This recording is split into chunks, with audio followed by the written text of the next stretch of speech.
That's the way, I like it, Hey guys, it's me, Charlotte360. I hope you enjoyed that little musical interlude.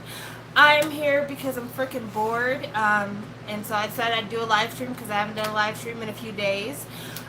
Today was a great day in acknowledging that the world will always be against black women in every single way. Because today, the grand jury in Louisville, Kentucky decided that the only charges that need to be brought up in relation to the Breonna Taylor murder were charges of wanton endangerment because one of the police officers shot into the adjoining apartments. Now, mind you, the police officer that was actually brought up on charges by the grand jury only shot into 3 apartments. No, he shot into 4 apartments, but only got 3 charges because the 3 apartments that they charged him for were apartments that had white tenants. Meanwhile, the people upstairs who had their apartments shot into, there were no charges for that action. So today's a great day in the struggle for equality and freedom for all. So yay. But I don't want to harp on that too long because I think all of you are really tired of dealing with this. I know myself as a 41-year-old black woman, I'm tired of dealing with inequality. I'm tired of dealing with racial injustice. But you know what?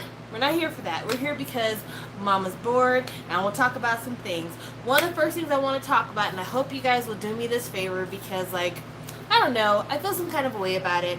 Me and Mason do a boys love vlog on his channel, BL_Kiki.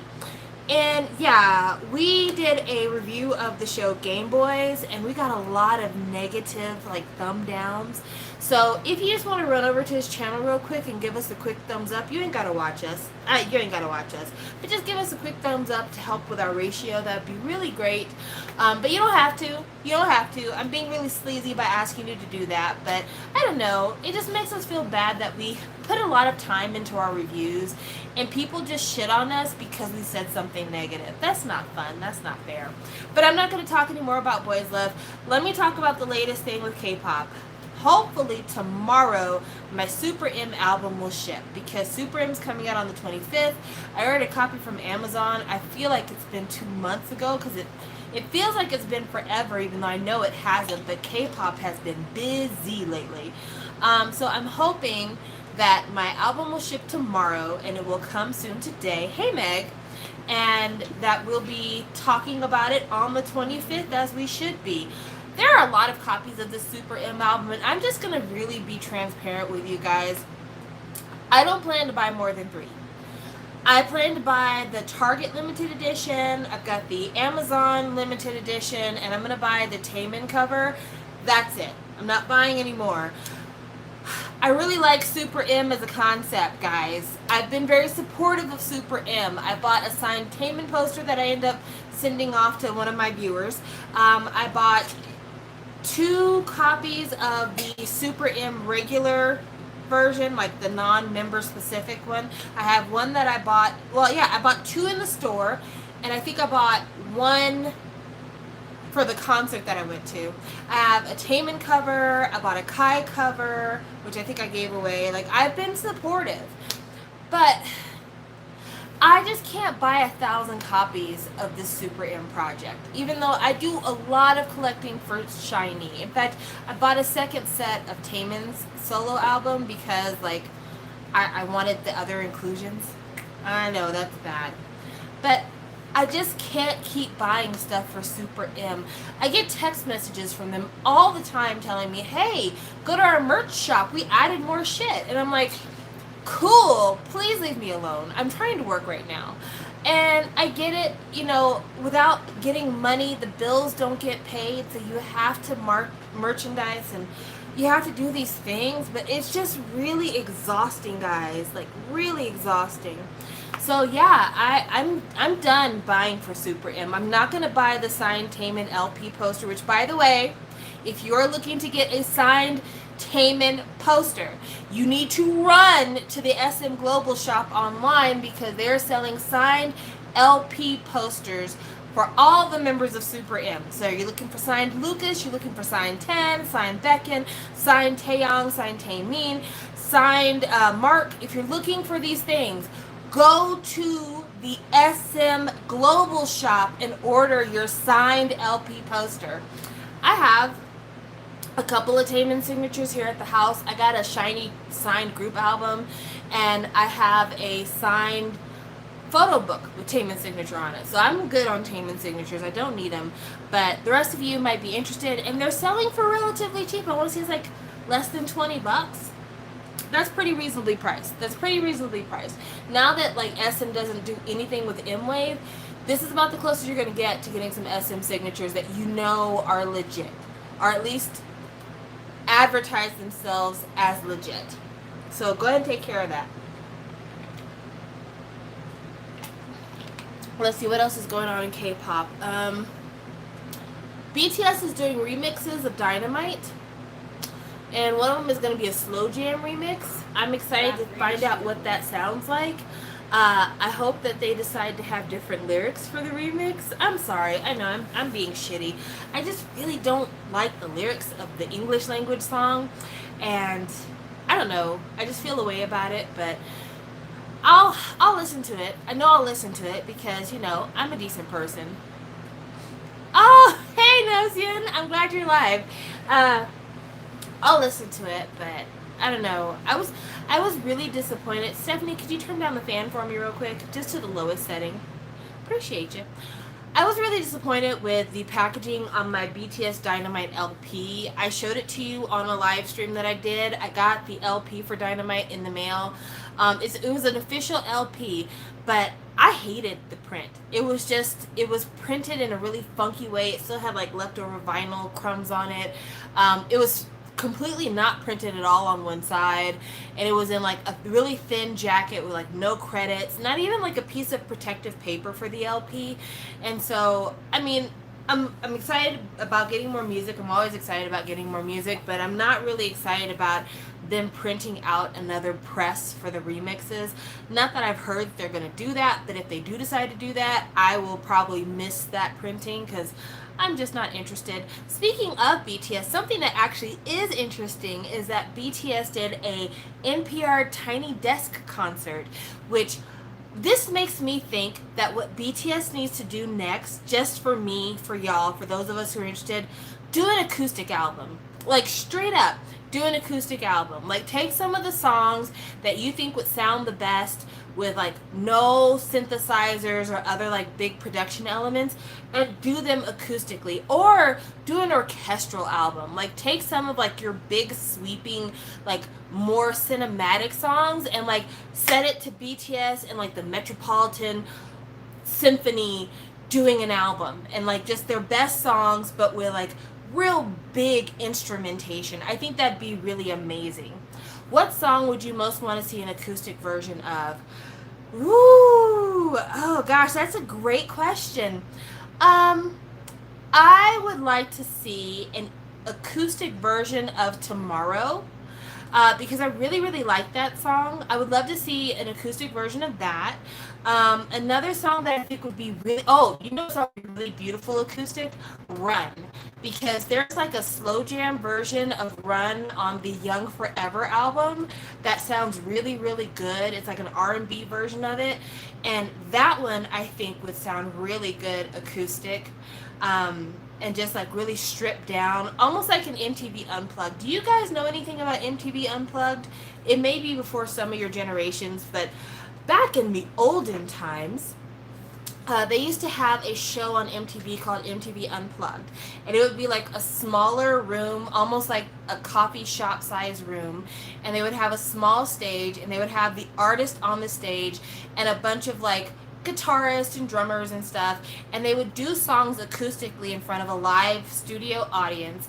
It would be like a one take type thing, and they would just record an entire album and record an entire video of that event, and it would be called MTV Unplugged because there'd be no electric instruments, like no keyboards, no electric guitars. It would all be like regular guitars, bass, drums, stuff like that. And that was a really successful series, like a super successful series. I would love to see BTS do a BTS Unplugged, and then have them do acoustic versions in front of a live audience of some of their best hits. I think Spring Day would be really beautiful for that. Fake Love would be very interesting for that.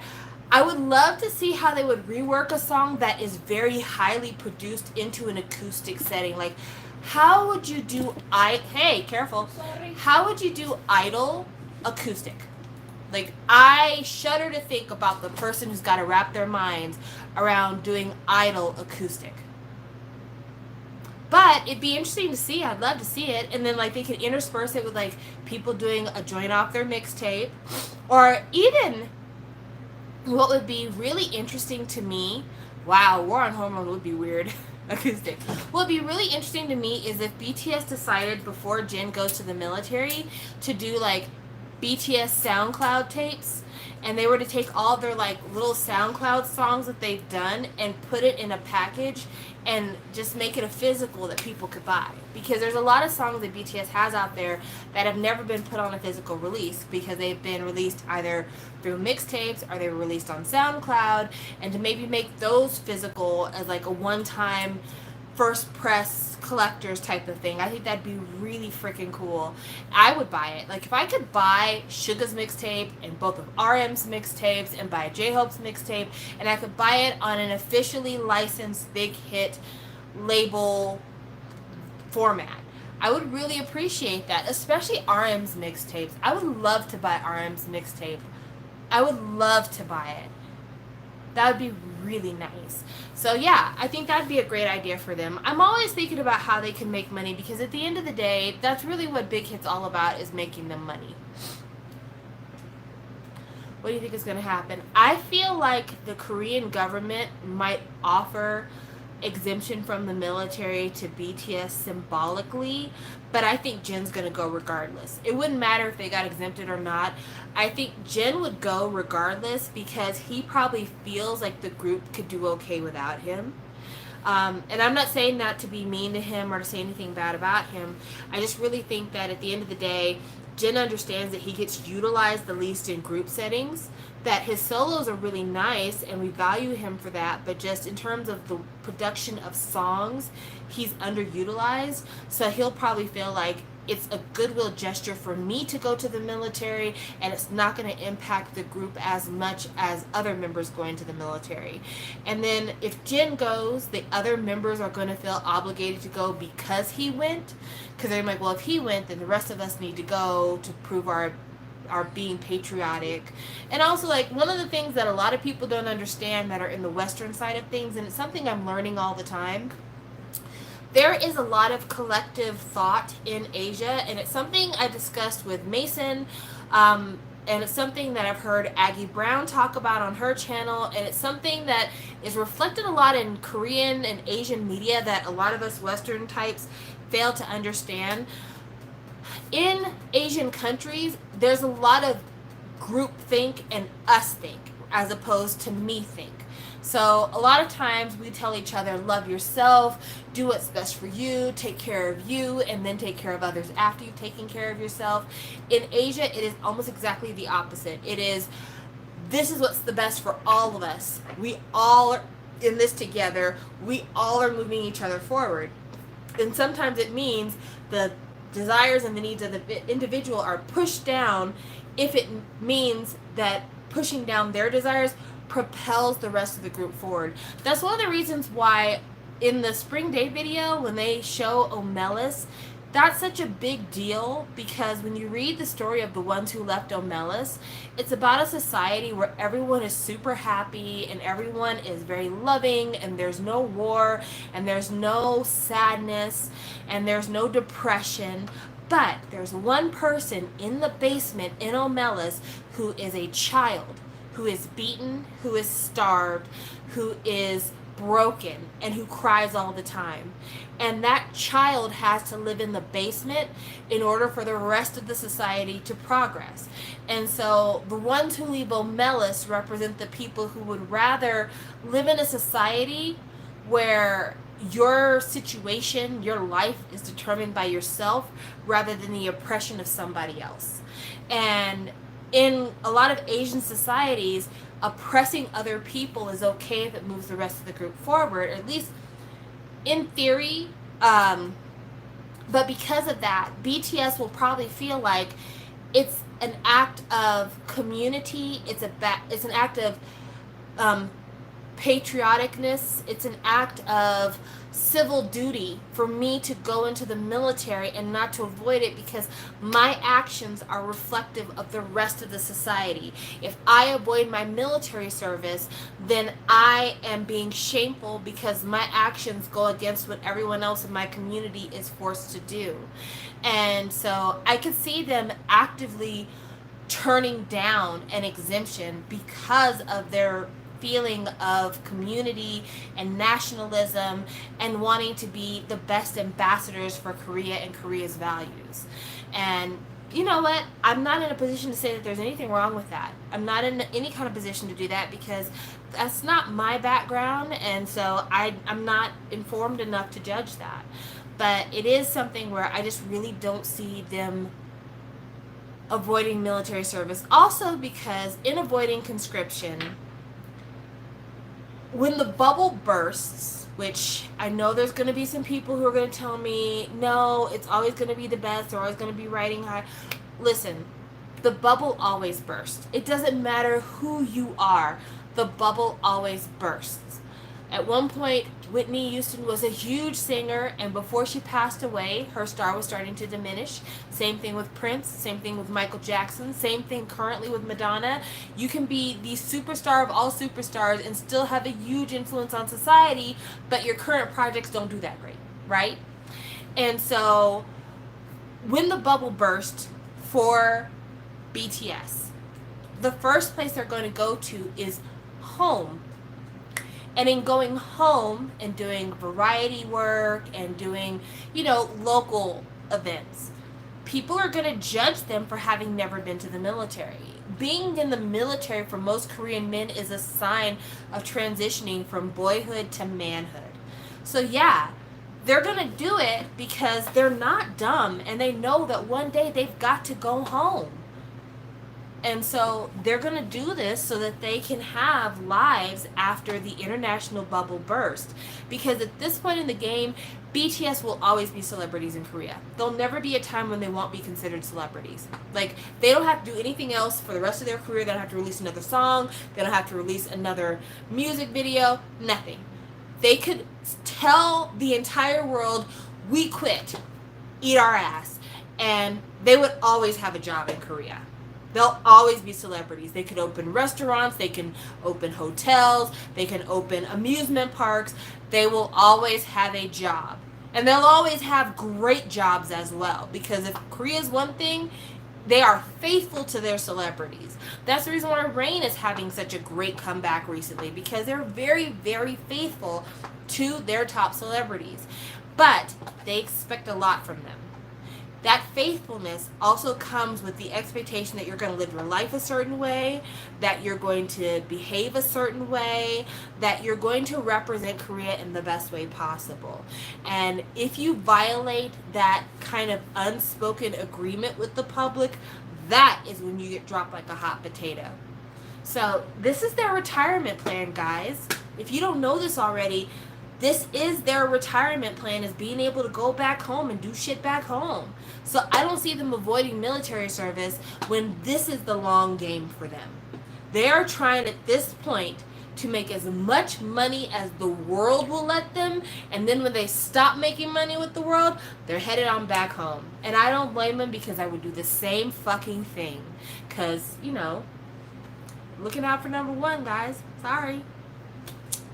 Next, let's talk about a song that I really like, that a lot of people said some really stupid things about. It's La Da Di Da by Everglow.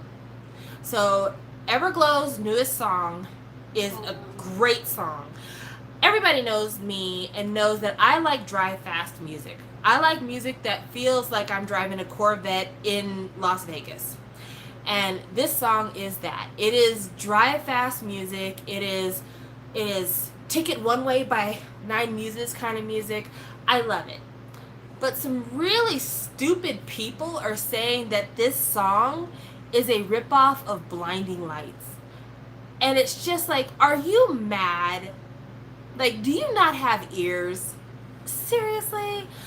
Okay, everyone is doing 80s style right now. It's not just The Weeknd. It's everybody. Ever since Miley Cyrus with her new song, Midnight Sky, that's totally 80s sounding.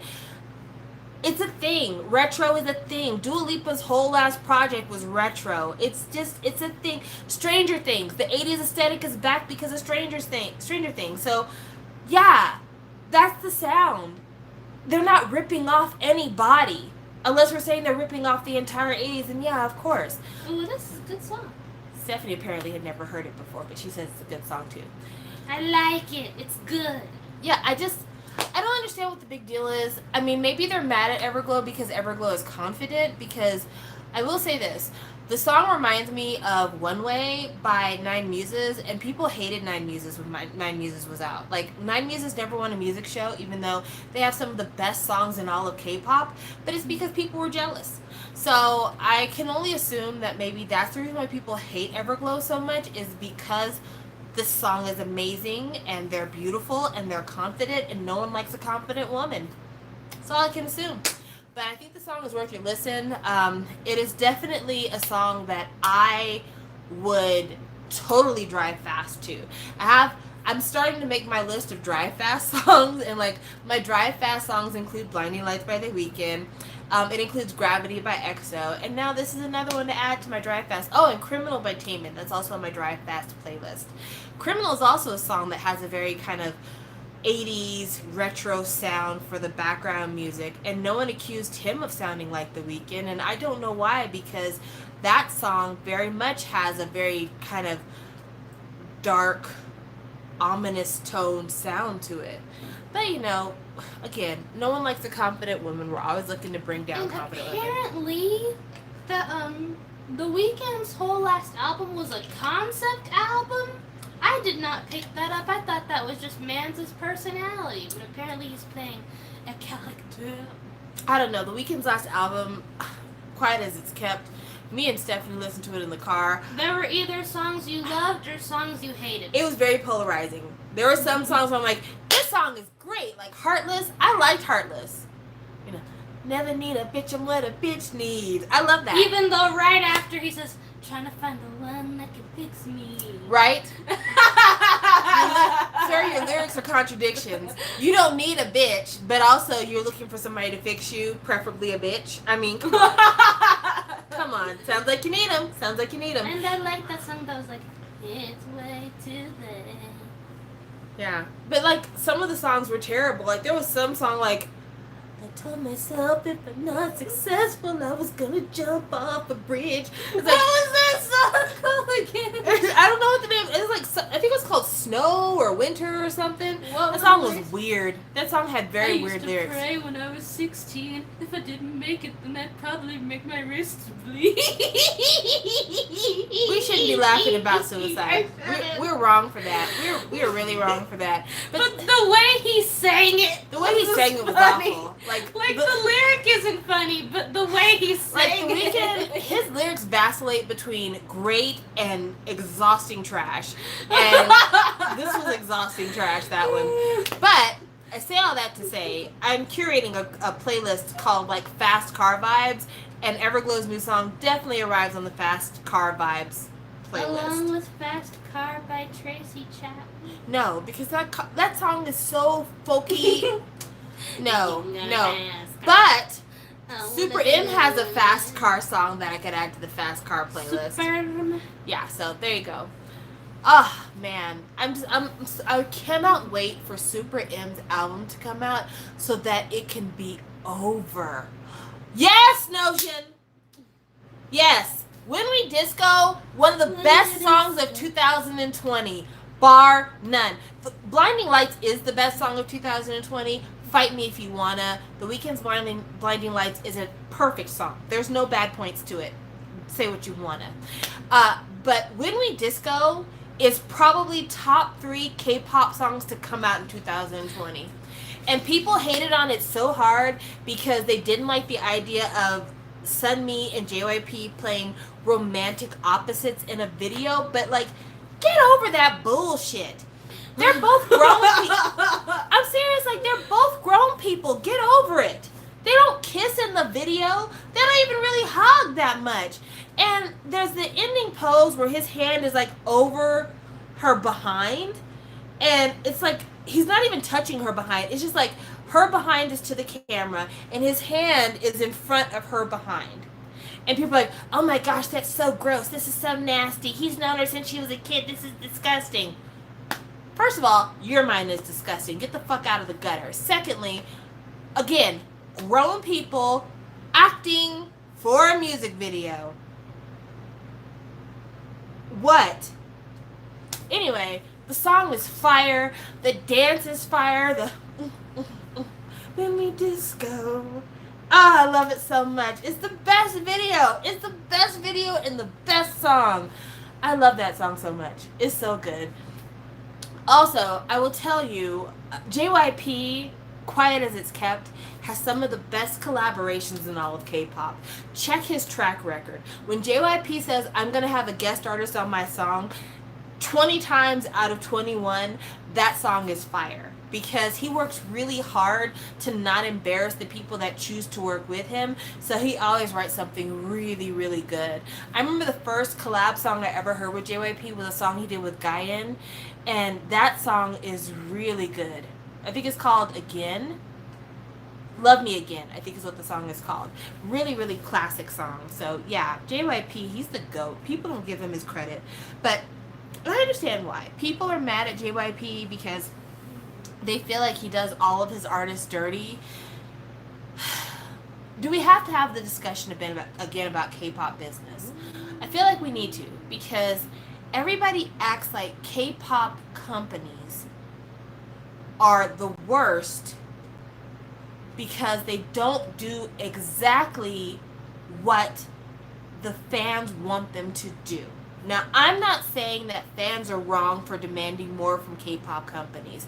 Absolutely, we're in the right for demanding more. We should expect K-pop companies to do as much as they can to protect their artists' safety, to protect their artists' well-being, do the best that they can to ensure that their artists are still around for the long haul.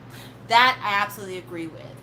But everyone is like, the company doesn't put enough promotion into things. The company doesn't advertise things enough. They don't hire the best producers. They don't hire the best songwriters. They don't hire the best choreographers. They don't do A, B, C, D, and F. And let me talk to you for a second about money. We live in a society where all of us are cogs in a huge corporate wheel. And the goal of most corporations and larger businesses is to get the most out of the least. And every company has a tipping point. Every company has a point to where they say, for every extra dollar I'm sinking in, I'm not getting as much return as I did on the dollar before. And they cut things off at a certain point. And there are certain acts in K-pop that companies say, I'm only thinking, or I'm only forecasting maybe $50,000 for the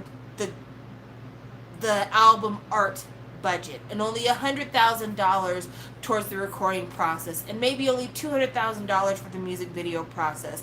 I'm willing to give you $600,000 total for this comeback. And to you and me, like a regular person, $600,000 sounds amazing. But to an artist, $600,000 may be nothing for a complete album production and then album rollout. But if the company feels like I'm going to spend $600,000, but I'm only going to get back $800,000, then they're not going to be willing to spend a penny more if they think they're not going to get more money back from it. So JYP, the company, not the individual, the company, might be looking at an act like GOT7 and then at an act like Twice. And they're like, for every dollar I spend on GOT7, I'm going to make $1.20 back. For every dollar I spend on Twice, I'm going to make $1.80 back. I'm going to put more money in Twice's bucket than I'm going to put in GOT7's bucket because I make more money in the Twice bucket. And that's facts of business. That's really how it is. It's all about return on investment. And if they feel like a certain act or a certain group is a loss leader, they're not going to sink their money there.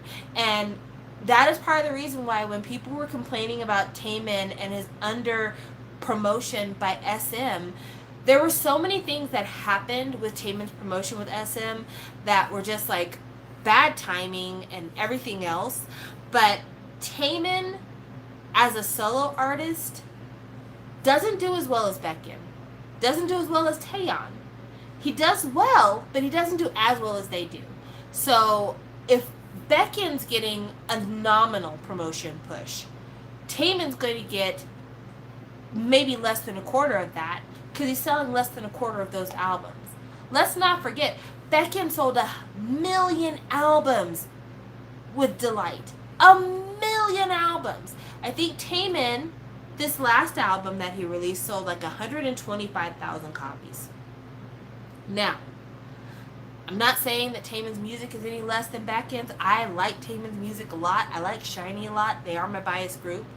But if I am running a business and I know that I can put $2 in Baekhyun and get back 10, I could put $2 in Taemin and get back 4.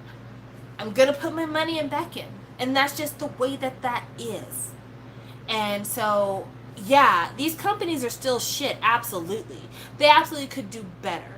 But the name of the game is return on investment. And if they don't feel like a project gives them the right return on investment, they're just not going to do better. And that is the way it is. And that's why what we really need, rather than to demand that the companies do better, we need better contracts for our artists. Here's what I'm thinking. Follow me on this logic. So when these artists signed contracts with record labels in Korea, their contract with their record label is a very different contract than a contract with a record label in America. When you sign a record label contract in America, usually they have a couple of different styles of contract. You can sign what they call a distribution contract, where the record label basically is in charge of printing your album, putting your album in stores, helping you get your album airplay, basically promoting the music. And you pay them a percentage for the amount of promotion work that you've done. And so, like, if the company is going to get 20% of your next project, then they do their promotion and then they get 20% of the total sales. And that's how they make their money. And so they want to sign on the biggest acts because they'll sell the most copies of their music and the company gets that 20%. Then you have these 360 deals, which I don't know as much about them because they're fairly recent. I think they've only been coming around for like the last 10 years. But they're these contracts where the company basically gets everything and does a profit share with you. So the company gets a part of your advertising, the company gets a part of your marketing, the company gets a part of every deal that you make. So if you tour, they get a part of it. If you get an advertising deal, like a CF deal, they get a part of it. If you do release of an album, they get part of it. If you're in a movie, they get part of it. Like, they get a part of all of the action, right? Well, in Korea, the only kind of deal that you sign with a record label is a 360 deal, basically. The company always owns the masters, because they choose the songs and the songwriters and everything else. So the artist never owns their masters. The company always gets the money from the tour, and the company decides where and when an artist is going to tour. The company always gets a part of the advertising money, the acting money, the book writing money. Any money that artist has coming in, the company always gets a percentage. And that's a percentage outside of reimbursement of funds. So some deals might be like, okay, the company gets 20%. If the company spent $200,000 and the project made $1 million, their 20% was already ate up in the $200,000. No. A K-pop contract is, I spent $200,000 on you, I get 20%, you give me $400,000 because you made $1 million. Because I get my 20% plus I get all the money I spent on you back. And so a lot of times with these artists, what they really need and what we never see in K-pop is an artist signing a music-only contract. When people sign with SM, YG, JYP, if they had the ability to sign a music-only contract, do you know how fucking wealthy some of these artists would be? Like, how just obscenely wealthy they would be. Because anyone who's been exposed to K-pop for any amount of time will let you know albums are loss leaders. Albums do not make money for K-pop companies unless they are million sellers, half million sellers. Most of the time, the album is peanuts compared to the money you make touring and advertising. That is the cash. Because the record gives you an excuse to tour. The admissions from the tour make the money. The record gets you popularity, which causes advertisers to want to hire you to advertise their goods. And that is money that is hand over fist, because the company that hires your artist for an advertisement requires no money from your company. So let's say I'm Shiny Incorporated, and Shiny is my group, and Palmolive dish soap wants to hire Shiny. I sign a contract with them that's worth $1 million. That $1 million contract is $1 million to Shiny Incorporated with no investment. I don't pay for them to shoot the commercials. I don't pay for them to print the ads. I don't pay for them to find commercial time on television. I simply get my artist to the location for the photo shoot, and then I take them back home. And I get $1 million to do just that. And that's the reason why these shitty contracts that these K-pop artists have are so incredibly shitty and so much worse than we believe that they are, because every fucking thing they do is not only a profit center for the company, but the artists don't have any agency in telling the company what they want to do. Let me tell you something that you may not have known. It is almost a miracle that Key and Onu got their own albums. It's almost a miracle because out of all the members of Shiny, Key is not the person in Shiny that most people were looking for a solo album for. Onu, yes, but Key, no. It is a calculated loss leader for them to do an album for Key and for Onu right before they go into the military, because there is no advertising revenue that they're going to be able to have when they go to the military, because it's actually against the law in Korea to actively make money while you're in the Korean army. You can passively make money. So if you put out a project and the project is selling while you're in the military and you're not promoting the project, you can make money. But you can't tour while you're in the Korean military. You can't advertise for things while you're in the Korean military, because everything you do in the military is seen as a reflection of the military. The things you did before have no bearing. The things you do after you leave the military have no bearing. But the things you do while you are in the military are seen as being a reflection of the military itself. And that is the reason why stars are not allowed to do any promotional activities unless it is promoting military approved events. So for SM to say, we know you're not going to make us any commercial money, we know you're not going to make us any modeling money, but we're going to go ahead and do your albums for you before you leave. That's almost a gift in a lot of ways. And I say that to say, as bad as we think that SM is, they're actually taking a chance a lot of the time. And if a project flops, they gotta eat that shit. They gotta eat that shit. And when people were upset because Amber was telling people, oh, SM is so cruel and I keep submitting stuff to them and they won't release it and I don't know why. Do y'all remember how Shake That Brass did? Like, do y'all really remember Shake That Brass? If I had put out Shake That Brass, I wouldn't put out another fucking thing by Amber either. I thought you said shake that grass. No, it's brass, like a brass instrument. So, yeah, I can see why they wouldn't want to take a chance on that, because they don't know if it's going to do well. And I can't explain why, I can't explain why the rest of FX didn't do anything. The reason why the rest of FX didn't really do anything is because they were more valuable in parts than a whole. There weren't more FX projects because they made more money having Victoria do everything in China, having Crystal do her independent Korean stuff, than getting them all out of their schedules to make them do another FX project. And that's a fact. And that's another reason why people, I'm not saying you don't have a justified reason to be mad. I'm not saying that at all. I'm saying that you're getting mad that you're not understanding the reason why the system works the way it does. Once you understand why the system works the way it does and then you get mad, have at. But some people are so unreasonable because they don't get how the system works. FX got shafted because SM made more money to see FX in pieces than to see them together. Amber was a loss leader. Straight up. She was a loss leader.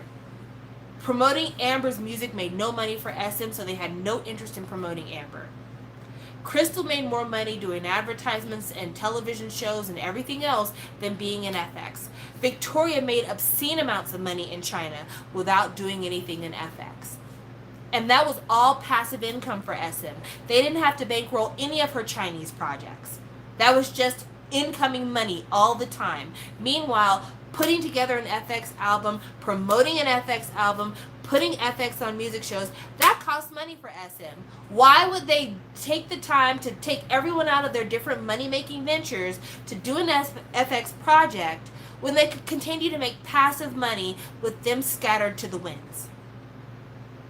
Because another thing that a lot of people forget about is that groups have to pay for all of their music show appearances. You don't have to pay a fee to be on the music show, but all the beautiful costumes, all the beautiful hair, all the beautiful makeup, that comes directly out of the record label's pocket.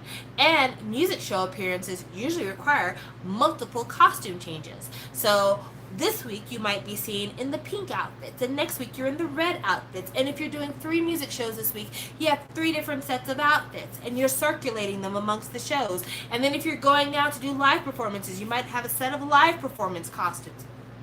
All that costs money to the label. Every single bit of that costs money to the label. Meanwhile, if you hire Crystal to be in your K-drama, all I got to do is get her from point A to point B.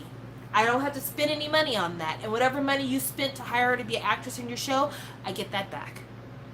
And I just wish more people understood that fact about the whole system, rather than to be like, oh, it's just shit because they're not being fair because this person is an artist and they need to be allowed to and the fans will buy it. Also, fuck the fans who are constantly telling people, I will support your project, and then do not spend a single fucking penny.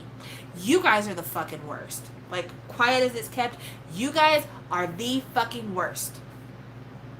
I cannot tell you how many times people have said, I can't wait for such and such to do a solo project. I'm totally going to support that shit. Or, I can't wait for such and such to get out from underneath their label because I'm totally going to support that shit.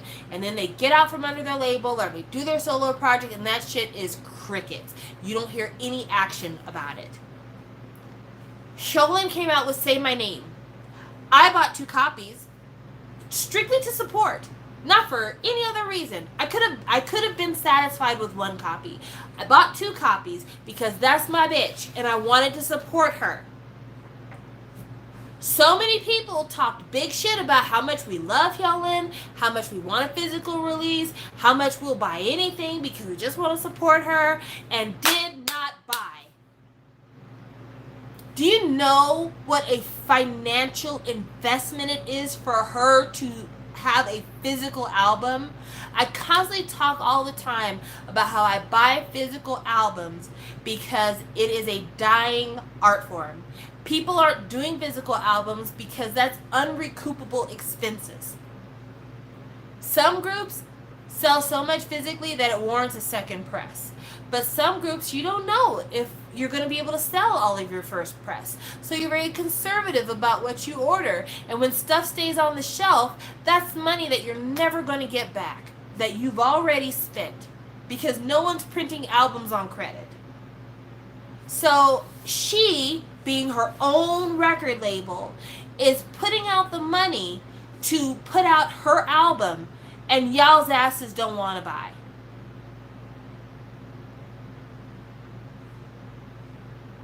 So I bought 2 copies because I support my girl. But a lot of y'all talk big shit, like big dogs, and your bite ain't shit. You got big wolf, no bite. So, and this is exactly what happened with Hina Pia. People keep talking about how Pledis treated Kristen like crap, and when Hina Pia came out, what you got was radio silence. Exactly. Y'all talk these big games, but y'all aren't about to do nothing. Y'all really aren't about to do nothing. So I'm all for people expressing displeasure. I'm all for people supporting their artists over the record label. I get that. But let's look at the big picture and look at some of the tough decisions that people are out here making. Because it's a lot of factors. It's not just one. People hate Super M. They really, really do. I don't hate Super M. I do not hate Super M. I don't hate Super M as somebody who supports EXO. I don't hate Super M as somebody who supports SHINee. The reason I don't hate Super M is because I know this is Taemin's biggest selling album of his entire career. It is no coincidence that him being involved in Super M beforehand caused people to check out SHINee's Taemin as a solo artist, and it led to his highest sales. This is a quality album, by the way. I'm not saying Act 1 is a slouch. It's actually a really good album. But the visibility he received in Super M did gangbusters to help him sell this album. So why would I be mad at Super M? Why would I be mad? I'm not. I'm really happy with it because I got results. And XOLs who are so pissed off about the fact that Kai and Baekhyun are involved in Super M instead of doing EXO projects. Chin's at home with his baby mama right now. Well, his wife and his baby. Xiumin and Dio and Suho are in the military. What kind of EXO project do you want? Maybe it's just me. Maybe it's just me. I don't want an EXO project without two of the main singers. Is it just me? Am I the only one? Let them do Super M. Let them do Super M. It'd be different if everybody was home. If everybody was home and you felt like them being in Super M is keeping them from being in an EXO project, fine, girl. Be bitter. But everybody's in the fucking military who can sing except for Baekhyun. Everybody else is in the military. Why are we worried about this? Why is this the breaking point? SHINee. Onu's the only one back home. Taemin was out here in these streets by himself for so long. I have no problem with him being in Super M. NCT, they needed a boost. They got a boost. Do you see how their record sales soared after Super M? Like, their record sales were climbing up. I'm not even going to act like they weren't doing numbers. Their record sales were climbing up. But after Super M, their record sales... Why are we going to cap like we don't see this? Why are we going to act like this didn't happen? Super M is great. Fuck what you heard. Super M is great. So, Anthony says, people keep saying ABCXYZ group is so underrated and underappreciated and they need a first win and blah, blah, blah. I'm like, did you buy the albums? Did you stream? Did you vote? Even if you stream and you vote and you buy the album, sometimes you don't win. And sometimes it's fucking circumstance. Sometimes a monster group comes out and you can't win. If you have the misfortune of putting out the best project of your career at the same time that Blackpink and BTS are promoting, it's going to be fucking difficult to get that win, guys. That's just a fact of the matter. It's going to be really fucking difficult to get that win. But you know what is a consolation prize for your artist? Money. Your artist doesn't have to have a win if you can send them money. And money is in streaming. Money is in record sales. Votes are nice. But if I was Suzy Q, the artist, and I had to promote on music shows at the same time as Blackpink or Twice, I don't need a vote from you. As far as I'm concerned, you can stick your vote in your pocket. Buy my album. Buy my song. Play my song on streaming services. Because that's going to mean more to me in the long run. Votes can't feed me. But what will feed me is these streams. What will feed me is these downloads that you purchase legally. I watched a little bit of The Road to Kingdom. I didn't watch very much of it. The boys came out with their latest single, which is The Stealer. I thought the song was okay. I I can't remember what it sounds like now, so that's never a good sign. But the project was all right. I think the problem I have with the boys' music is like, I don't understand what occasion their music is for. And I'm not saying that in a mean way at all. Like, Shiny has a lot of songs on their albums, and I'm like, when am I supposed to listen to this? Like, seriously, what is this? What is this for? Like, Wolf Wolf, what occasion is Wolf Wolf for? I did talk about Everglow already. I'm sorry. So, like, I think about that a lot, and I'm just like, okay. Pentagon is sad, period. Like, honestly, Road to Kingdom was not the first sad thing about Pentagon. Pentagon is sad, period. But I heard that they got their Chinese member back, so good for them. Pentagon is just sad because Cube doesn't know what the fuck they're doing. They really don't. G-Idol is really the only thing Cube is getting right on a consistent basis. And G-Idol is not even Cube's getting it right. It's one specific woman in that group saying, I am steering this ship.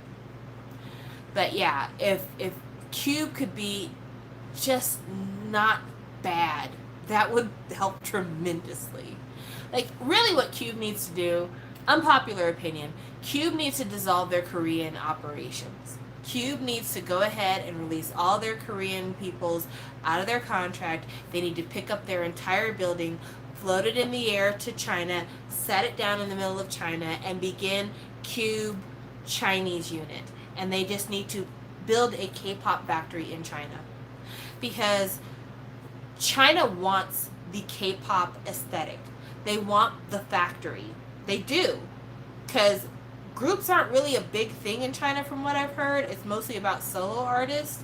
So I think people would be fascinated and be really into homegrown, understands the culture, but also giving you those K-pop vibes and also giving you that K-pop training style.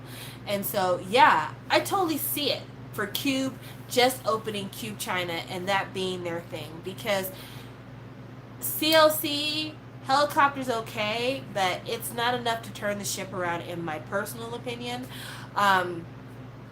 Pentagon, Shine was their biggest moment, and I don't think they've ever recovered that momentum since. And G-Idol, they'll be fine. They'll be fine. If they were to sign to a Korean label, they'd be fine. But yeah, Cube needs to turn their label into an idol making studio and just do that, because they don't know what the fuck they're doing. Ever since the guy who was the former lead of Cube left, things just haven't been the same. Just hadn't been the same. Kingdom's not going to air, so I have no predictions on who's going to be on Kingdom when it airs, because Kingdom is not going to air. I think that Kingdom's not going to air because boy groups have massive egos and they couldn't stand to lose. It sucks that they're like that. It sucks that women are better sports than men.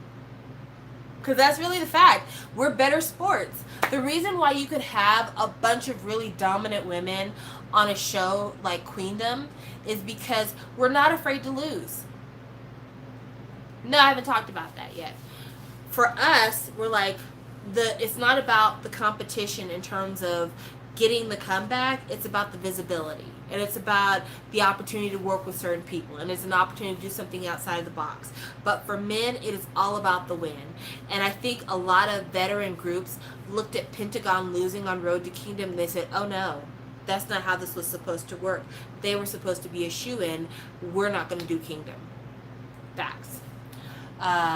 October's going to be wild for comebacks. It certainly will. How do I feel about Blackpink's upcoming album? I'll listen to it when it comes out. I have not pre-ordered it. I don't have plans to pre-order it. I think it's going to be in my local Target, and if it is, I will buy at least one copy because I support K-pop in Target. But outside of that, I don't really have any expectations. Even though I was talking to Mason, and one of the things that I was thinking about is this might be a better album than I'm giving it credit for, because if it follows the pattern that they're establishing with the pre-release singles, this album could be all over the place. which to me would be a real benefit for Blackpink. Because when you listen to How You Like That and you listen to Ice Cream, those are not similar songs at all. They're not at all similar, which is exciting. And then when you listen to the song that they did, Hard Candy with Lady Gaga, that is another style. And so if their album is full of these different style experiments, that would be crazy exciting for Blackpink, because they need to get out from under the Teddy blueprint.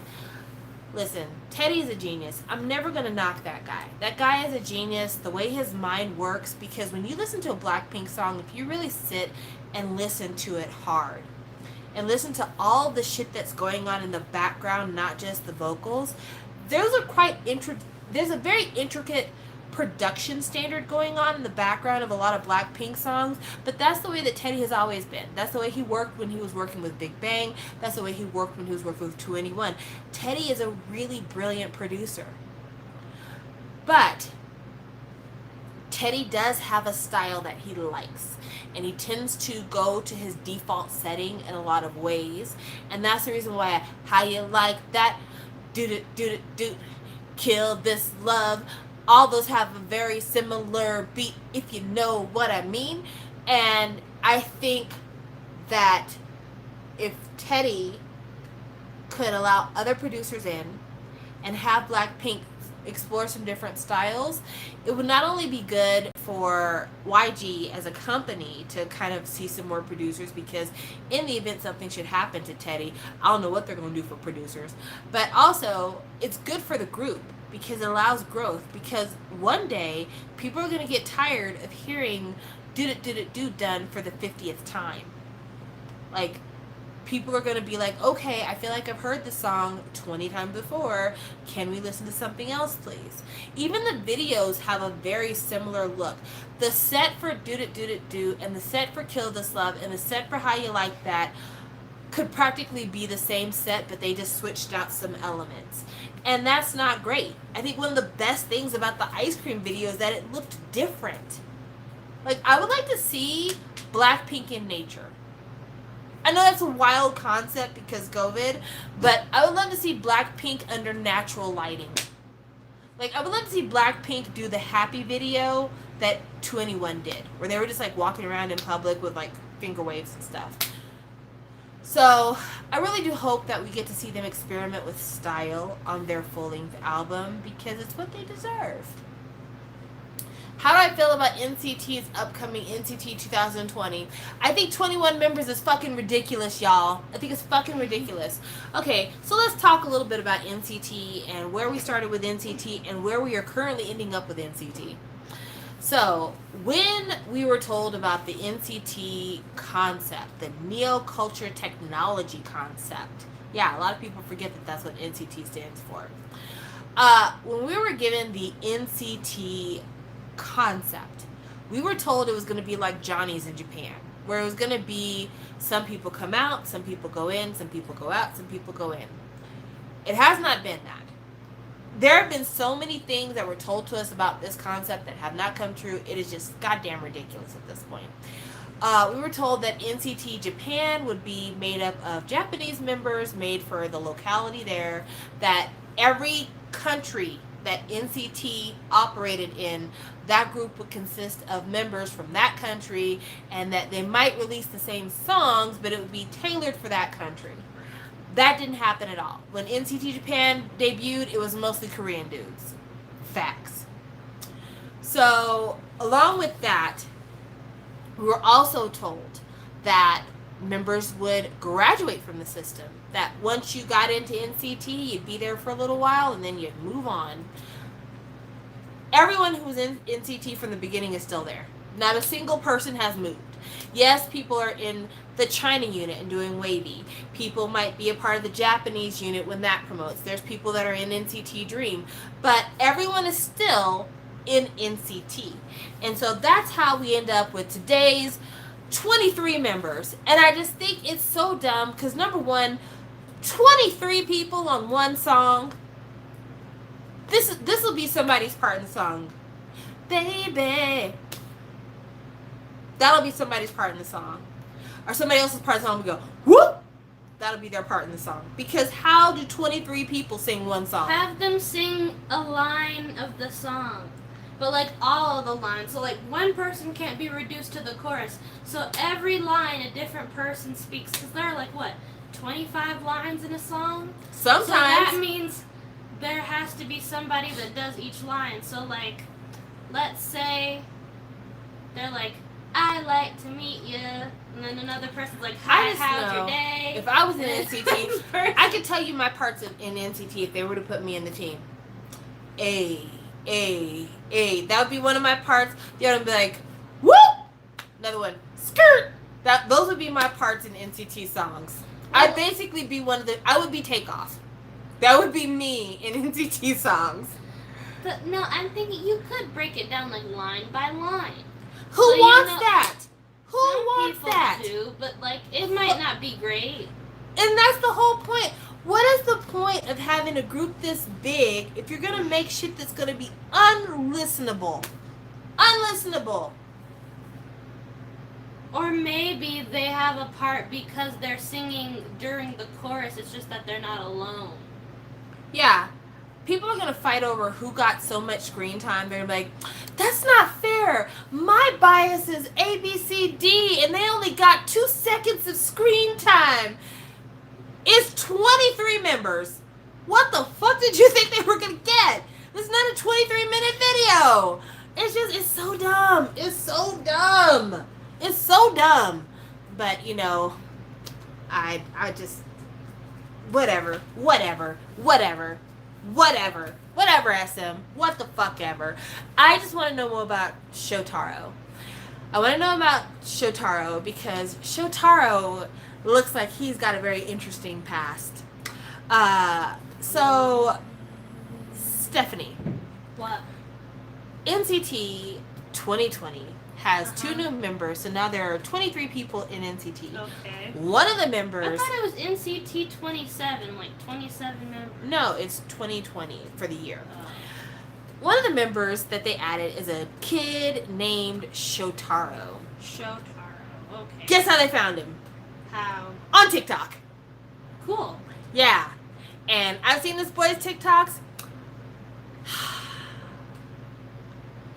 He's gonna be a problem, SM. Be nice to the boy. I'm not being mean to the boy. The boy does all of the fuck boy TikTok dances. All the grabbing your crotch and the fists and all that. Yeah. All of those things. All of those things. But you know, sometimes that's just like if there was a new girl group and they decided to recruit Charlie D'Amelio. Like, yeah, and I'd be like, why her? She can't sing. well, like, I mean, like an American girl group. Like, what if I would say all the of a exact sudden- same thing. Dixie D'Amelio cannot sing. No, I mean Charlie. I I said Charlie. I know you said D'Amelio. Charlie, but Dixie is the one who's trying to have a Some music dumb career. I like when she says, "Buddy, sometimes I don't wanna be happy." That's what she says. Buddy, sometimes I don't wanna be happy. Gross. Don't hold it against me. If I found the limit, let me be sad. I'm just gonna say this. Be very careful recruiting your boys and girls from TikTok. Why? Because sometimes TikTok trains a person to have a very specific set of skills that What don't does always that mean? listen. I watched Charlie D'Amelio do interviews on like late night shows and stuff. That girl is dry as shit. How? Her personality does not pop in those things. I've never heard her. Meanwhile, when she's on TikTok, everybody's in love with her. Everybody likes it so much. But when it comes to her in interviews and things like that, I mean, she could be literally any girl off the street. And I'm sorry, maybe my standards for idoldom are like way higher, but when it comes to what I'm looking for in an idol, I'm looking for a variety star. I'm looking for somebody who can interview really well. I'm looking for somebody who's just fucking Beans, interesting, greens, potatoes, as tomatoes. well as dancing and singing and giving me face. I need all of those things in an idol. That's why they're called a fucking idol, because they are basically superhuman on the level of talent. And just because somebody can do I'm sorry. That's not enough. That's not enough. That's not enough. It's not enough. So yeah. Almost is never enough. So close to being in love. Anyway, I digress. But I'm just saying, like, I see that eventually some shit is gonna come out about this little kid that they didn't vet properly, and they're gonna be like, oh, we didn't know you did that on social media. So, you know, you've been warned, SM. You have been warned. I know there's been a mass exodus of trainees from SM, but like, what is happening? I can see why the NCT concept scares away the male trainees in SM. I'm just going through the comments, like, people think he could be the next Becky and Chin. Since I haven't seen a single clip of this kid singing. I've only seen him dancing. Nothing else. Nothing else.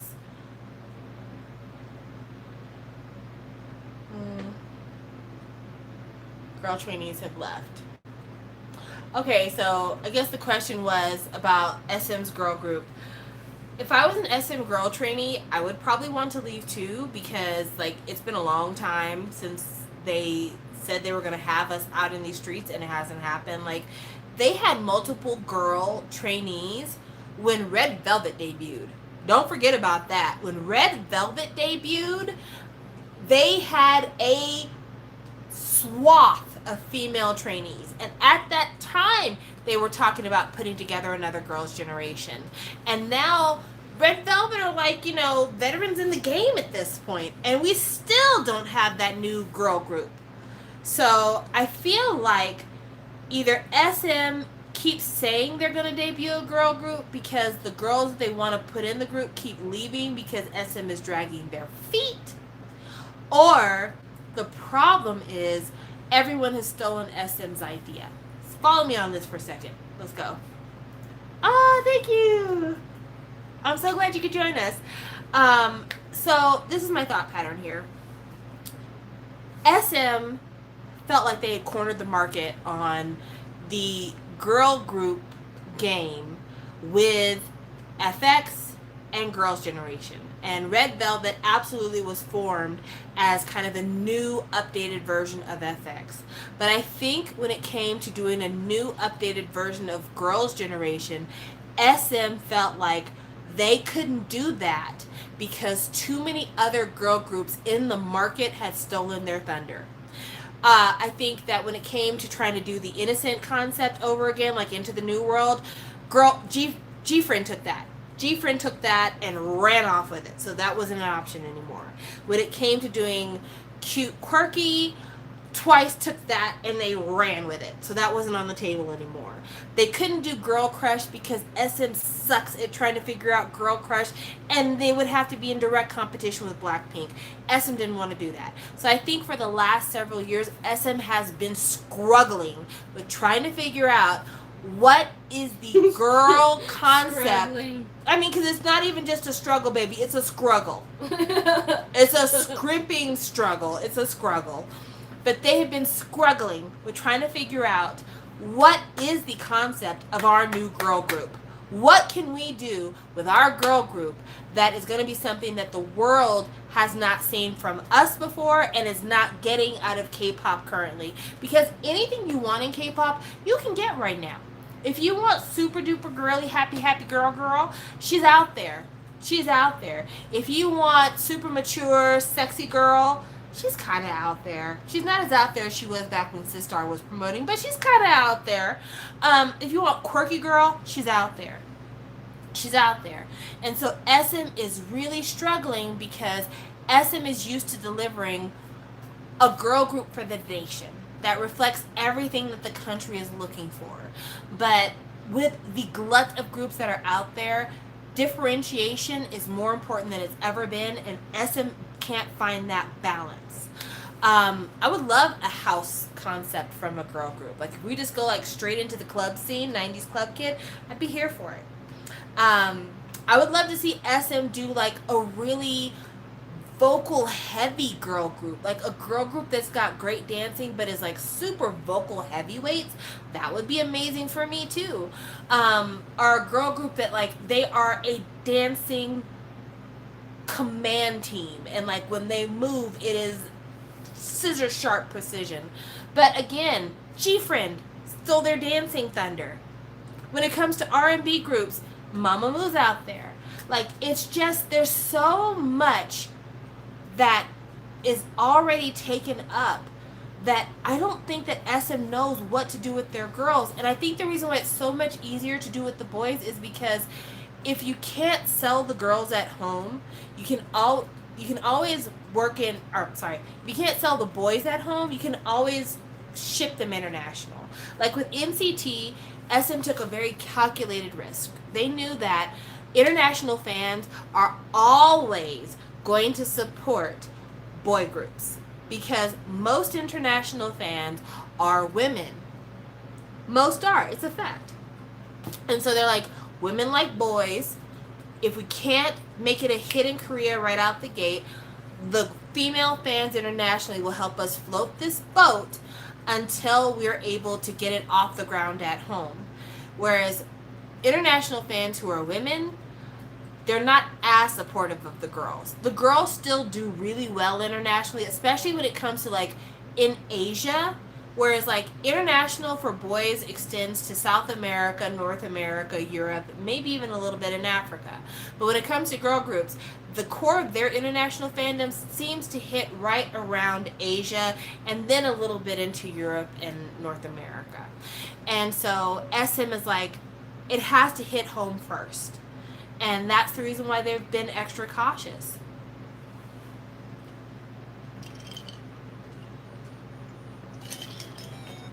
Stephanie, call your dad and see what he needs. So, all I'm saying is this. When it comes to SM and this girl group thing, I really think the postponement is because they ran out of fucking ideas. I really think it is because they ran... Oh, sorry. You and your long feet. I'm sorry. Ugh. Anyway, sorry about that. She kicked my tripod. I think SM ran out of ideas. And I think the only way that SM could really recover at this point is if SM did something super daring. So here's my idea for SM. And I know you're not training the girls to be this way, so this is never going to happen. But SM, here's my idea for you. I think what you need to do is you need to do a squadron of 9 girls. And that squadron of 9 girls needs to be divided into 3 sets. You need to have one set be the vocal powerhouse set, where these are the girls that can sing the house down. They are brilliant when it comes to music, and they just vocals for days.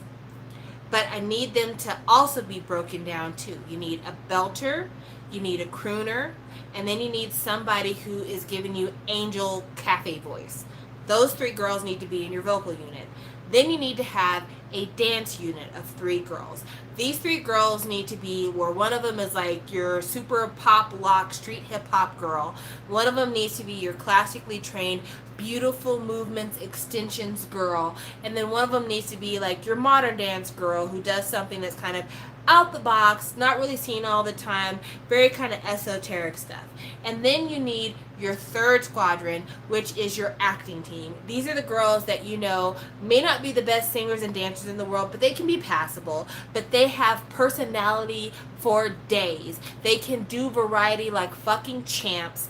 They can beat anyone that they wanted to in Idol Olympics. They are the ones.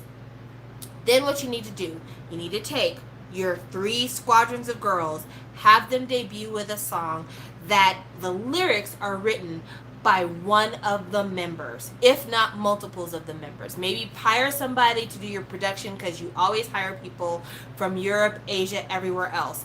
But then have the lyrics be written in-house. Have your dance squad do your choreography and then say, this is a new time in SM because now we have a group that's led by themselves. Even though there will be tons of people from the record label dictating everything they wear, everything that their makeup and hair looks like, and also dictating what the album art and everything else is. But advertise them as this group is led by themselves. And then put them out in these streets. And then when they appear on shows, accentuate what member of the squad they are, and then have them get out there and show that they're a member of the squad in this way. To me, that's the best plan of attack. And then also say to people that they have these kinds of backgrounds. So when you say they have these kinds of backgrounds, like, well, this girl, she's in modern dance, and because she's in modern dance, she shines on the songs that are more ballady or whatever else. And then one of your acting girls could be your rapper, but then just to kind of throw people off track and make people kind of lose their shit, hire a really good rapper to train her. Actually, your best bet, quiet as kept, if one of your acting unit girls is a girl who grew up in America and is good proficient with English, make sure her rap is in English in the song, and make sure she is doing whatever the style of rap is that's in America.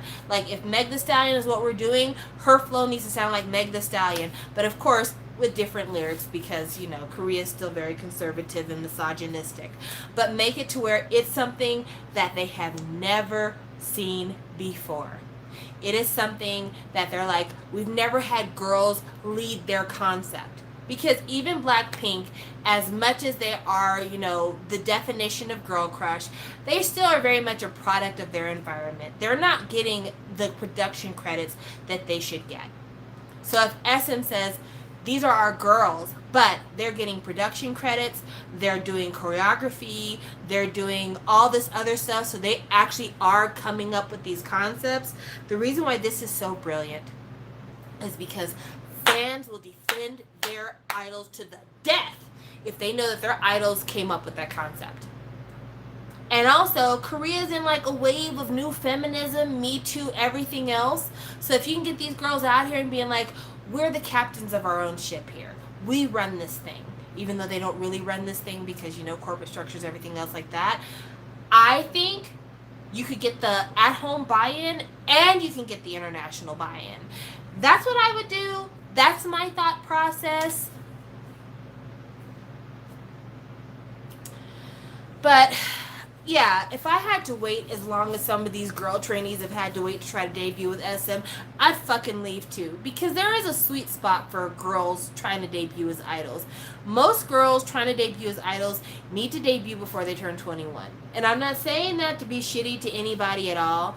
I'm saying that because there's a limited window for uncle fans to get the buy-in. And we all know that the secret thrust of K-pop is the uncle fan when it comes to girl groups. So if we can get the uncle fans to buy in, it has to be young. They want their girls just out of puberty. As gross as that fucking sounds, it's the truth. They want 18, 19, 20, 21 at the most. They'll let these girls grow up with them, but they need to be young when they meet them. So if I started as an SM trainee when I was 13 years old, and 6 years later I'm 19, and I'm reaching that sweet spot of like, I need to debut now.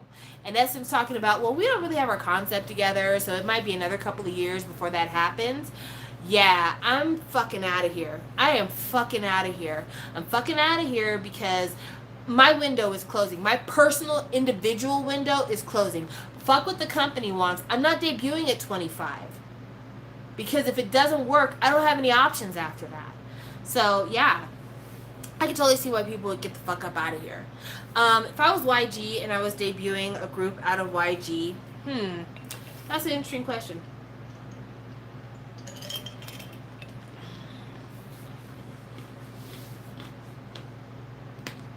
I know what I'd do.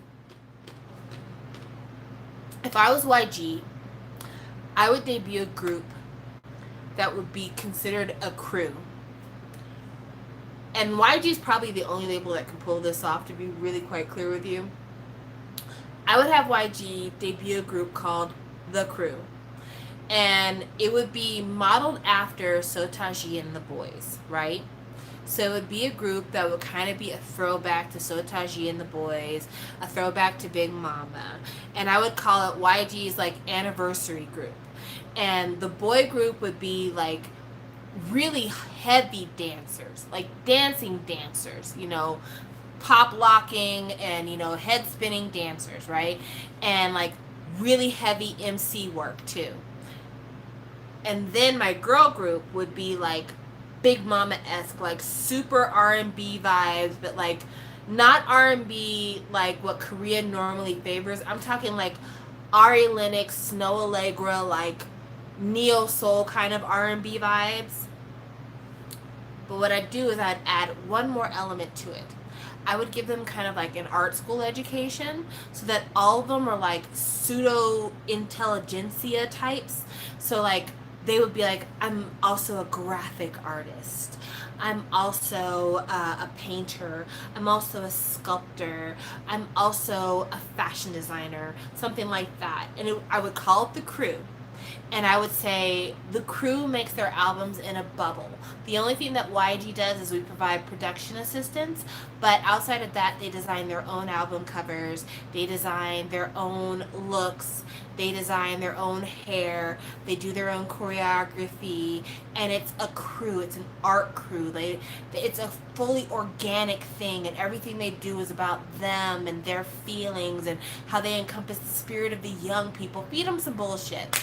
And then have them release their projects. So it could be like Crew Blue, Crew True, and Blue Crew is the boys, and True Crew is the girls.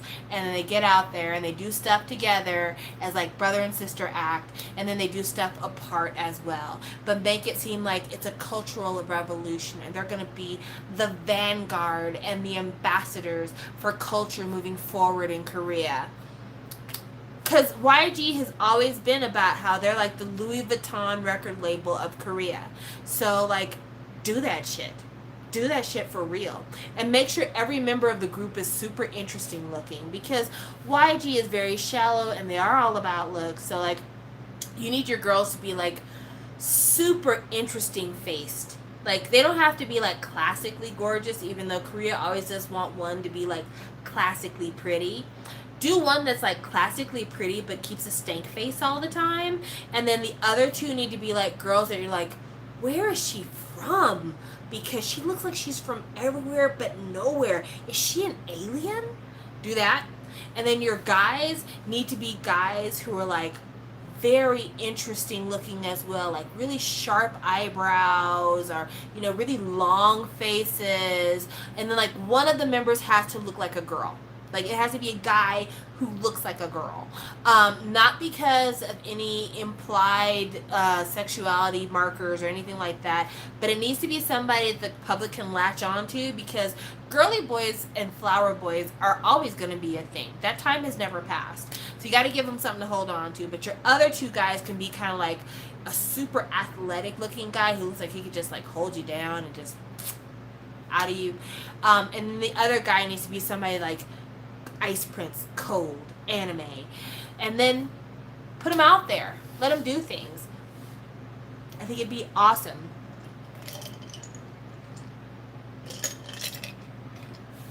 I mean, JYP, you just keep doing what you do because you're a genius. I don't have to tell you nothing. You know what to do. You know what to do. But yeah, those are the ideas that I have. My ideas for YG and SM are kind of similar, but not really, because SM's got to give it a more innocent vibe to it, and this needs to seem like, we represent the new feminism, but approachable for uncle fans, whereas YG's need to be like, we don't care about anything except for our art. So deep. And they need to have like really ugly album packaging for their first album too. I'm thinking like GD's umbilical fluid or something.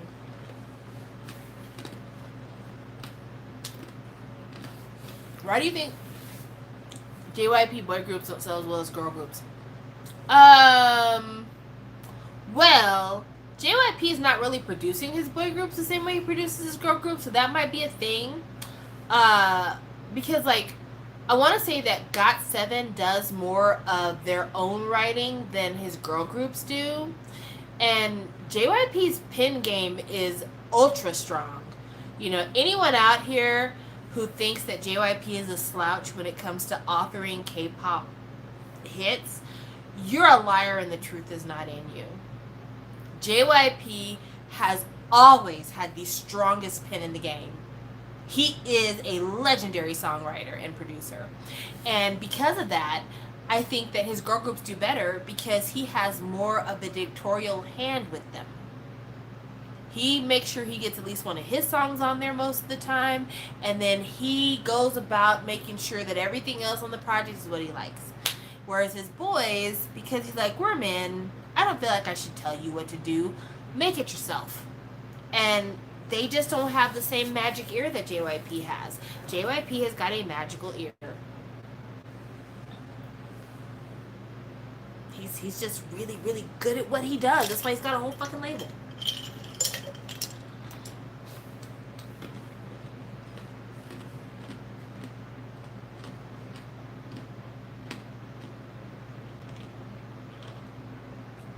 So doing good comments. Oh yeah, YG needs another act move desperately.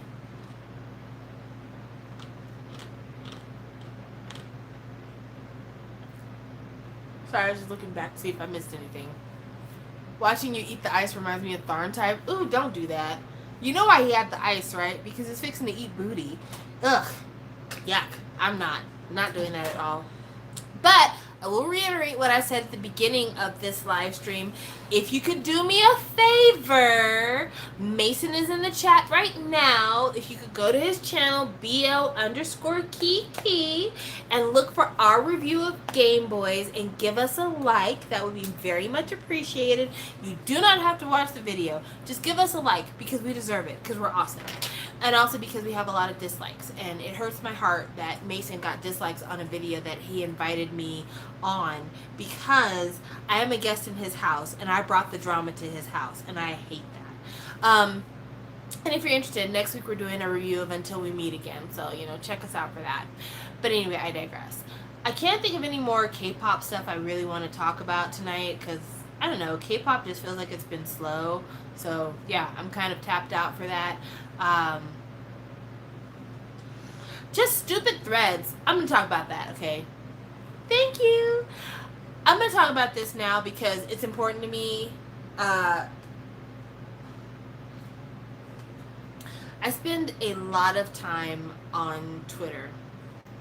And I'll be honest with you, Twitter is exhausting sometimes. I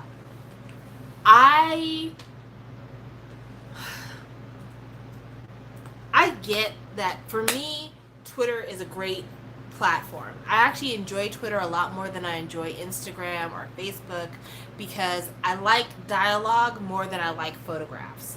And Twitter is the home of woke culture, I feel like. I feel like all the woke people are on Twitter. They used to be on Tumblr, now they're on Twitter. And while it's great for educational purposes and it's great for trying to get people to be on board with some social topics that they weren't as well informed about before, people are so quick to jump on the hot take train that they will make hot take threads that make no fucking sense. And K-pop stans are the worst. Okay. There is a real problem with the treatment of people of color in K-pop fandoms. That is a fact. A lot of times the voices of people of color in K-pop fandoms is really diminished. We're constantly told to subdue our feelings and subdue our emotions if it's going to negatively impact an idol in their career. And a lot of black K-pop fans have really been trying to push back on that narrative and saying, hey, I'm not going to be diminished. I'm not going to be made to seem like I'm not the victim when I really am.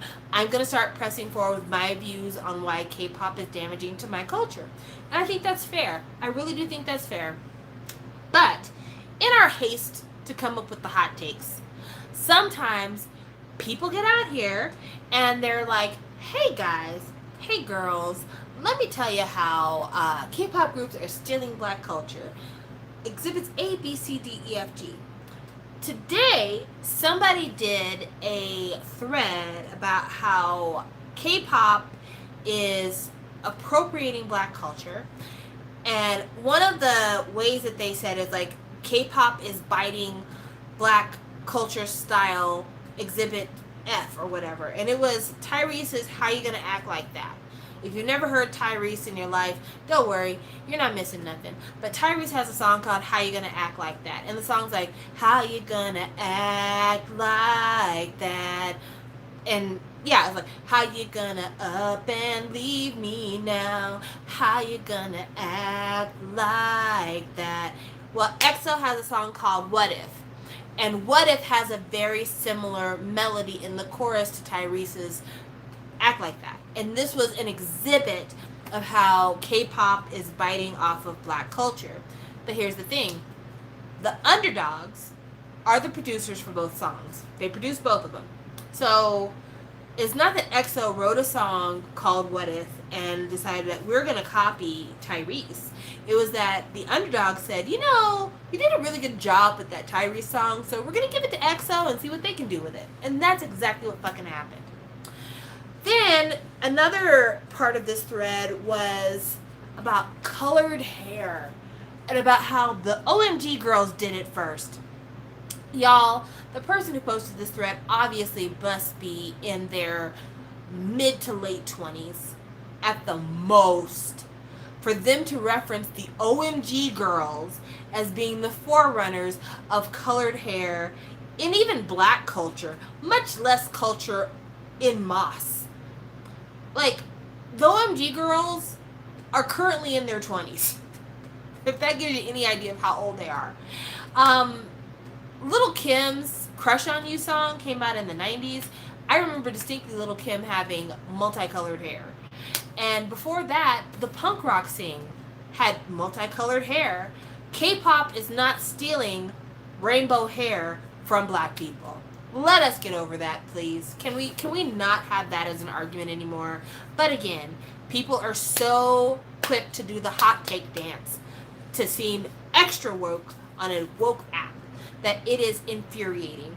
Luna's not culturally appropriating anybody by wearing fringe skirts. They're not. They're not out here in fucking headbands with feathers. They're not trying to look like Native American women.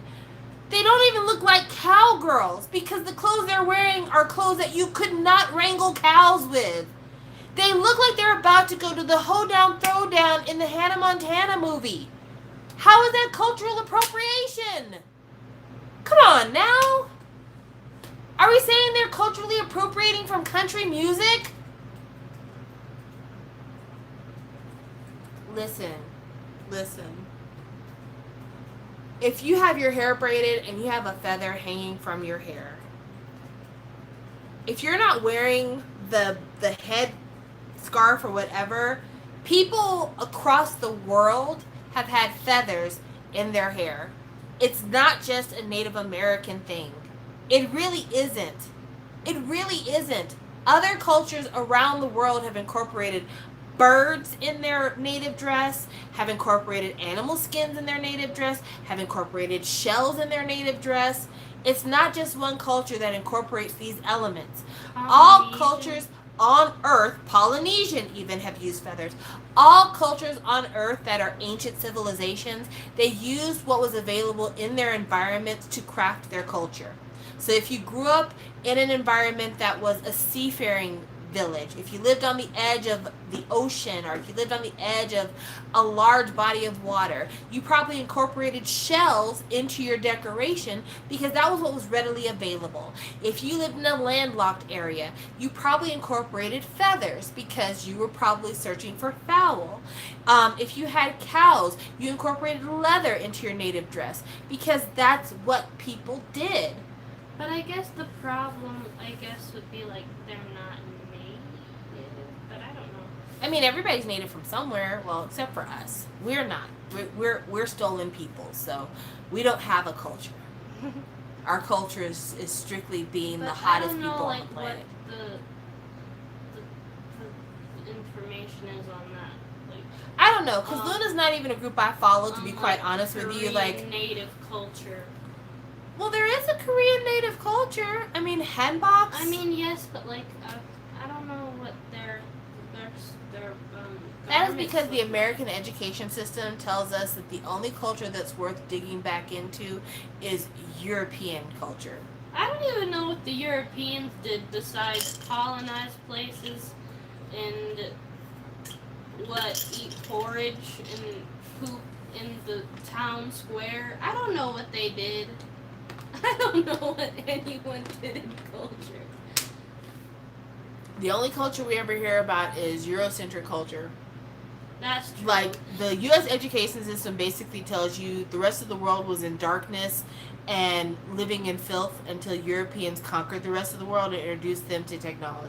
My economics teacher saying the philosophy, individuality came from Europe. And look what fucking good it's doing us. People won't even wear their fucking mask.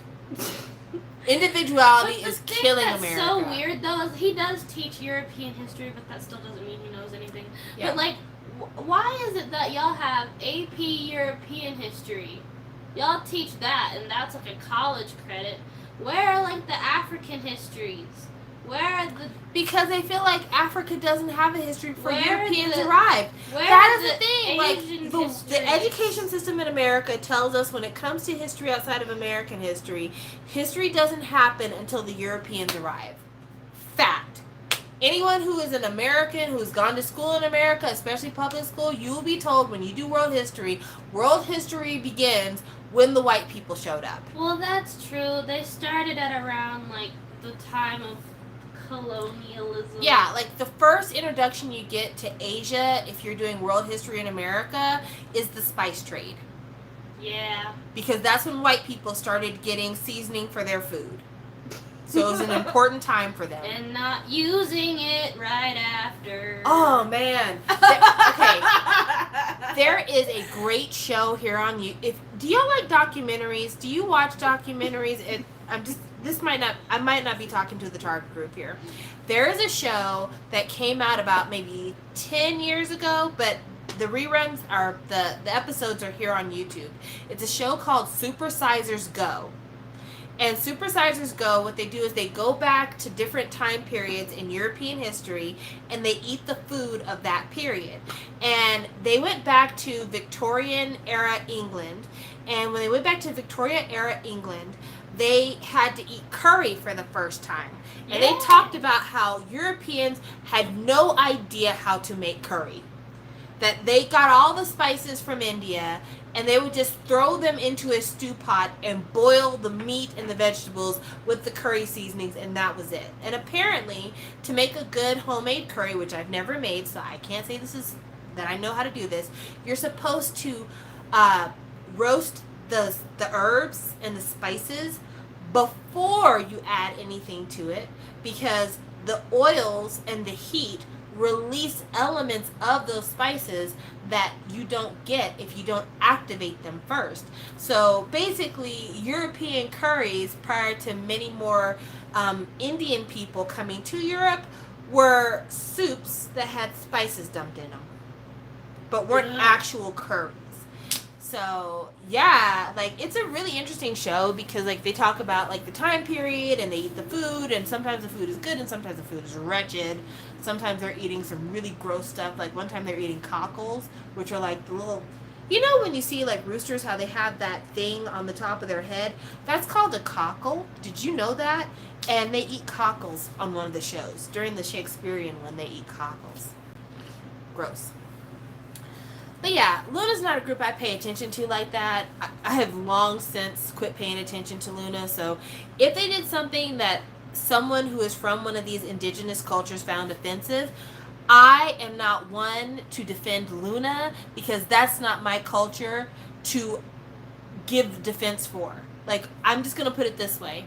Just like when we've said in the argument when it comes to wokeness for black people, like if black people are offended, it's not for white fans or Korean fans to say whether or not we have a right to be offended. Yeah. If indigenous people are saying that Luna has offended them, then that's their right, and I'm not taking away from that because that's not my fucking job, and also that's not my culture. One thing I'm really good at is minding my fucking business, and that is the business that pays me. Therefore, I'm not going to sit here and defend Luna against But indigenous didn't people you saying that. just say that I'm every saying that culture- every culture has something, and that's a fact. But if a native culture, if an indigenous people in America is saying that particular thing you're doing is specific to us, then it's for me to shut the fuck up. But if we're just saying, oh my God, you're wearing shells, that is a part of my culture.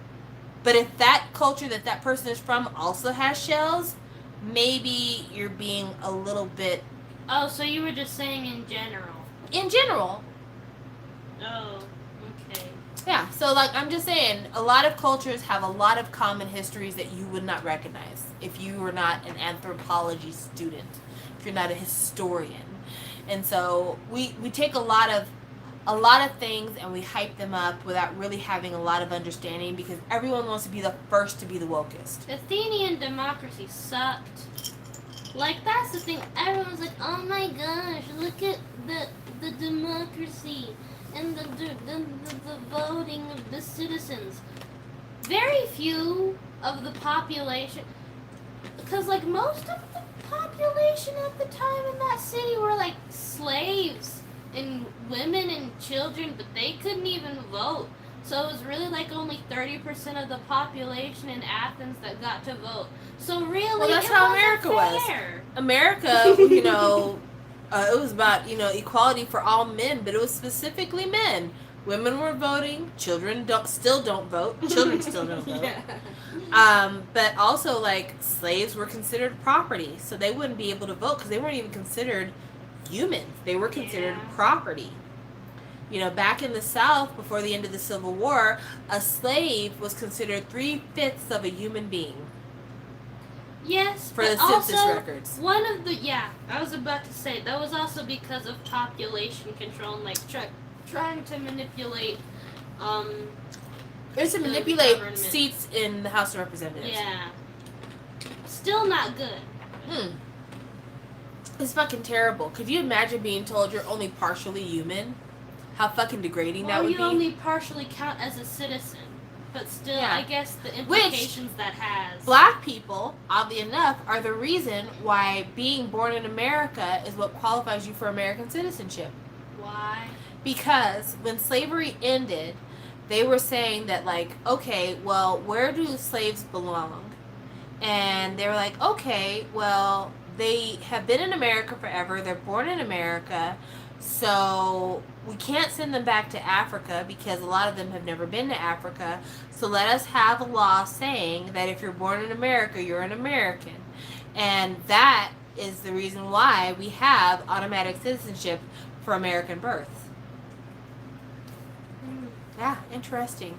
Also, it makes it where, like, if you give birth on a plane but your parents are American, you're an American. You're not like an air baby. We should be air babies. Could you imagine being like, I'm not a citizen of your country, I'm an air baby. Like, I'm a baby of the sea. Instead, air babies could be global citizens. Yeah, no, because they got to pay taxes to somebody. Well, I've talked to you guys for almost 2 hours now. I think I'm pretty tapped out on everything, so I'm going to go. But thank you for joining me. I really appreciate you being here. I wish for more understanding for everybody and everything. Sasha, thank you again for checking out our channel and giving us a thumbs up. I really appreciate you so much for defending us in our argument against people who don't listen to the entire review. And I thank you all for joining me. For those of you who have never been on one of my live streams and finally got to be on while I was taping, that's awesome that you joined me here. When my Super M album comes in, I will be sharing that. When my Taman extra albums come in, I will be sharing that because I'll be doing a comparison contrast between my old version of School Love Affair Special Edition and my new version of School Love Affair Special Edition. And I'm sure we'll have more things to talk about, because if there's one thing you can guarantee when it comes to K-pop, there is always some bullshit around the corner just waiting to be sprung. And I'll be here to talk about that with you. So, bye everybody!